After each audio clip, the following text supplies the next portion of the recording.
Awalnya Lentera Kata itu adalah sebuah nama acara ini. Sebuah nama acara malam puisi yang waktu itu sempat dibikin di Kemang, Malam Puisi Lentera Kata Volume 1. Berkesenian dilihat dari sudut pandang ekonomi itu sangat sulit.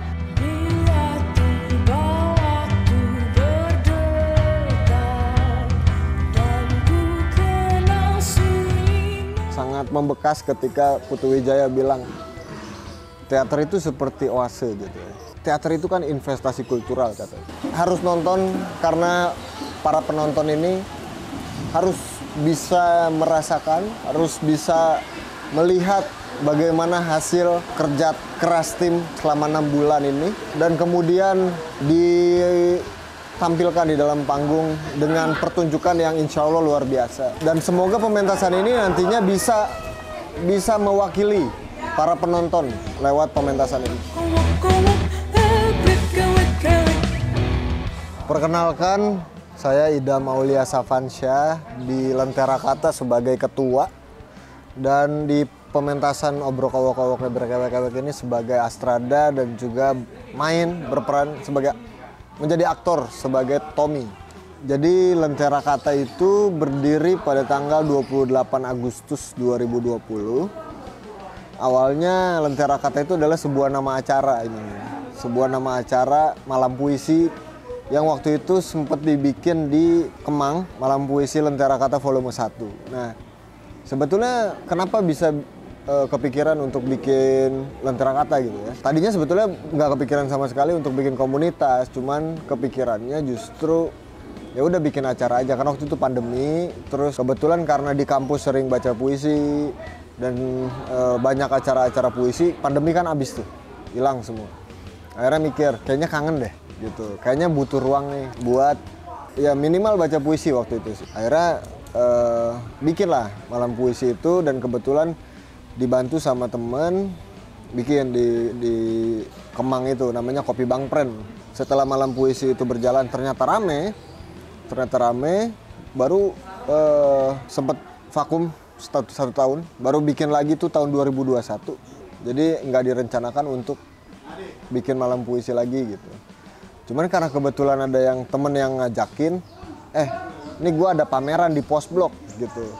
Pameran, pokoknya instalasi seni gitu, selama seminggu. Nah dia butuh salah satu acara puncaknya gitu ya. Nah dia minta tolong, bikin dong malam puisi acara puncaknya. Oh iya ayo boleh. Akhirnya bikin dan ternyata jauh lebih ramai dari malam puisi yang pertama. Kalau sekarang sih alhamdulillah sejak 2023 awal itu, alhamdulillah Lentera Kata itu udah mulai lebih banyak kegiatan. Yang tadinya setahun sekali. Ini kan Lentera Kata kan ini baru jalan tahun keberapa ya? Tahun keempat. Baru jalan tahun keempat.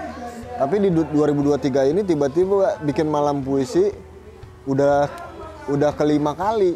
Sampai ya tahun ini justru belum, 2024 ini belum direncanakan gitu. Terus selain itu juga kan setelah malam puisi kami juga akhirnya bikin Kopi Darat. Kopi Darat itu acara diskusi-diskusi, walaupun memang baru sekali sih dilakukan itu sama waktu itu diskusi seni atau apapun ya, diskusi yang berkaitan dengan sastra dan seni lah, namanya Kopi Darat. Terus waktu itu juga bikin, kalau buat musiknya namanya Romansa Musik dan Sastra, kami singkat jadi Romusa. Terus buat ada lagi acara waktu itu karena kolaborasi sama Langikula, bikin namanya Senjakala Langikula. Tapi pada prinsipnya sebetulnya kami selalu ada di situ mencantumkan pembacaan puisi. Tapi gimana caranya semua kesenian itu bisa muncul. Sebetulnya kalau buat anggota, selama ketika ada orang kemudian terlibat dalam kegiatan Lentera Kata, itu bisa disebut sebagai anggota Lentera Kata pasif. Karena kami juga buka grup WhatsApp yang itu bisa diakses lewat Instagram kan. Klik link. Kita juga buka Discord untuk publik supaya kadang-kadang kan ada orang yang memang ngikutin tuh acaranya doang. Jadi Lentera Kata ini ada acara apa nih, dia datang. Ada emang sampai sekarang saya masih ingat ada namanya Diki, dari malam puisi kedua sampai yang terakhir selalu datang. Dan dia baru pertama kali baca puisi tuh di malam puisi kedua. Pertama kali membaca dan menulis puisi di situ. Terus dia ketagihan, akhirnya datang terus. Tapi untuk keterlibatan kayak gini yang intens dan lain-lain itu dia nggak bisa. Jadi dia emang datang kalau ada acara doang. Kalau pas pentas dia beli tiket kayak gitu, itu kami sebut sebagai anggota pasif lah.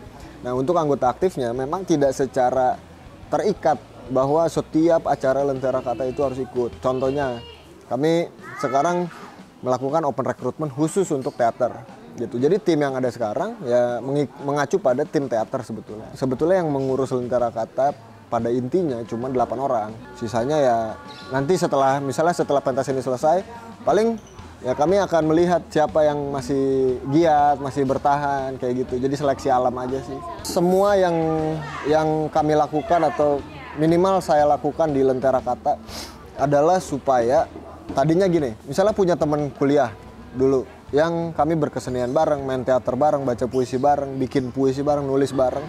Kemudian setelah lulus, orang-orang ini perlu realistis, perlu mencari duit, perlu kerja dan lain-lain sebagainya. Sehingga ada sesuatu yang harus dikorbankan dalam berkarya contohnya. Mereka tidak bisa lebih intens dalam berkarya apalagi ngurusin. Dibikinnya Lentera Kata salah satunya sebetulnya dengan niat supaya aku tuh bisa tetap menjaga ketika ada teman-teman yang kangen berkarya, mereka merasa bisa komit dalam jangka waktu tertentu, ada yang jagain gitu. Tadinya begitu. Terus makin kesini ya ekspektasinya sebetulnya tadinya ya udah yang penting jalan, siapa yang mau belajar di sini kita belajar bareng, siapa yang mau komit ya kita komit bareng. Tapi ya makin kesini melihat perkembangan orang yang lebih banyak antusias. Misalnya dibandingkan tahun lalu ketika Oprek Suara Mustaka cuma 12 orang yang daftar, sangat jauh dengan sekarang. Di pementasan ini kami melakukan 2 kali oprek. Oprek pertama itu 160 orang yang daftar. Oprek kedua itu 75 orang yang daftar. Jadi sangat berbeda jauh dengan yang pertama tuh 12 orang doang gitu. Itu kan artinya ada satu perkembangan, ada satu interest tanpa adanya, mungkin ada aja sih yang berekspektasi mungkin dibayar atau segala macam, tapi terlepas itu justru saya lihat orang-orang yang bertahan di sini itu semuanya ya udah emang niatnya pengen berkarya, kadang-kadang pengen lari dari kehidupan nyata yang memusingkan, terus refreshing di sini berkesenian. Tapi justru saya pikir perlu dipikirin tahap lebih lanjutnya. Semoga di pementasan ini bisa ngasih sesuatu buat orang-orang ini gitu. Sekalipun itu nominalnya kecil atau bukan uang ternyata yang bisa dikasihnya. Tapi itu selalu diupayakan supaya bisa ada semangat untuk mengejar menjadi satu teater yang profesional gitu. Bahkan yang gede aja itu sulit. Kecuali dia memang udah gede banget, yang udah tahu bertahun-tahun ini akan disupport sama siapa. Dia udah gandeng brand apa misalnya, itu mungkin mudah. Tapi dalam kacamata lain bisa dilihat, aku tuh sangat sangat membekas ketika Putu Wijaya bilang teater itu seperti oase gitu ya. Teater itu kan investasi kultural katanya, dimana itu seperti oase. Jadi oase kan nggak ada orang yang lewat, nggak ada orang yang minum tuh air di oase itu, dia nggak bakal habis. Sekalipun dia nggak ada yang minum, dia nggak bakal kering karena matahari, dia akan tetap ada di situ. Yang terjadi adalah ketika Lentera Kata ini ada, orang datang dan pergi. Orang datang dan pergi sesukanya, terserah dia, tapi tidak pernah mati. Seperti oase. Artinya akan selalu ada orang baru yang mungkin tertarik, terus dia kehilangan ketertarikannya, pergi, terus tapi kan selalu ada penggantinya. Artinya sekalipun belum menghasilkan benefit ekonomi, tapi hal yang dilakukan ini saya yakin akan tetap berjalan selama yang ngurusnya bertahan dan konsisten. Jadi gini, kami sangat menghindari Lentera Kata ini jadi satu organisasi yang toksik gitu. Seperti organisasi-organisasi di kampus yang ada ngomel-ngomelnya gitu. Kayak senioritas gitu. Kami sangat menghindari itu. Jadi yang kami lakukan ya sebetulnya pendekatannya sebetulnya dari hati ke hati aja, bahwa kami misalnya berdelapan sadar bahwa orang datang ke sini bukan untuk cari masalah baru gitu. Tapi mereka datang ke sini kadang-kadang untuk refreshing. Karena hampir 80% tim produksi ini kan pekerja. mereka yang datang setelah kerja, datang ke sini bela-belain ongkos sendiri, terus juga kan harusnya pasti capek, tapi datang terus kalau ada drama-drama dan lain sebagainya itu kan pasti akan mengecewakan lah gitu. Tapi yang ditekankan kadang-kadang mungkin tetap perlu tegas dalam artian ada komitmen soal. Pertama tuh sebetulnya aku ada keresahan untuk bagaimana memandang komunitas-komunitas seni lain atau kolektif lain. Kadang-kadang orang seni itu merasa spesial gitu, bahwa sesuatu ini sangat luar biasa, sangat dalam, sangat romantis, yang memang kadang-kadang juga itu mungkin dilakukan di dalam cara kata atau secara pribadi si idamnya gitu. Untuk melakukan hal-hal seperti ini tuh sebetulnya nggak perlu kok kita harus punya pengetahuan yang tinggi dulu, harus punya bekal bacaan yang cukup dulu, harus punya pengalaman yang banyak dulu, bahwa bahkan orang-orang yang tidak pernah sebelumnya menemukan hal-hal seperti ini terus dia tertarik itu juga sangat boleh. Ada banyak contoh di dalam cara kata yang memang baru pertama kali main. Contoh Rama yang jadi profesor. Rama itu ketika pertama kali dia menyatakan ketertarikannya, dia nge-DM di Instagram. Terus dia datang, dia sangat pendiam dan mungkin sangat jauh dari kata paham apa yang harus dilakukan dalam berakting. Tapi alhamdulillah Imana bisa lihat sendiri gimana Rama sekarang, betapa dia sangat berkembangnya. Dan itulah yang sangat menyenangkan. Terus juga tahun lalu Suara Mustaka juga ada satu gitaris, waktu itu dia satpam. Jadi alangkah menyenangkannya bisa berkesenian dengan berbagai kalangan, berbagai orang. Tapi ketika datang ke sini kita tidak membawa latar belakang masing-masing. Kita sama-sama manusia di sini, sama-sama mau melakukan sesuatu yang menyenangkan dan memuaskan batin semoga di akhirnya gitu. Makanya kalau aku sih selalu tanya ke tim-tim produksi atau khususnya pemain, karena yang paling banyak intensitasnya sama aku itu pemain kan. Kapok nggak main?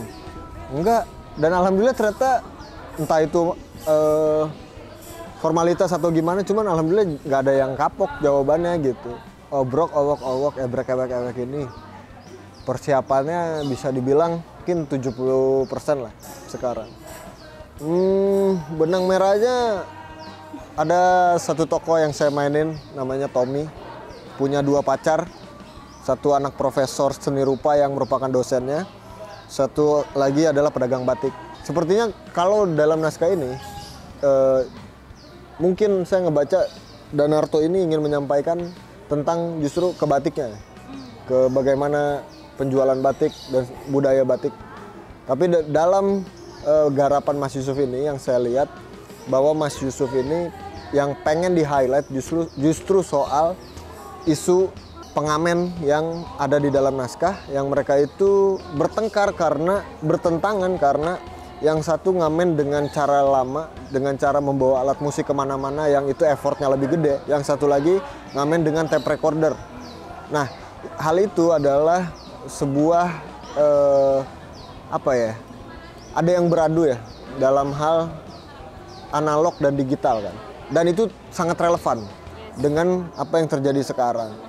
Walaupun ini naskah ditulis tahun 70-an, tapi di masa sekarang kita bisa lihat ada artis-artis baru yang mereka berkaraoke terus menggunakan Spotify untuk jadi guest star di acara orang lain dengan lagu-lagu orang lain dan mereka dibayar. Sementara di luar sana ada yang sibuk mencipta lagu sendiri dan segala macam dengan alat musik yang proper, dengan kemampuan yang proper.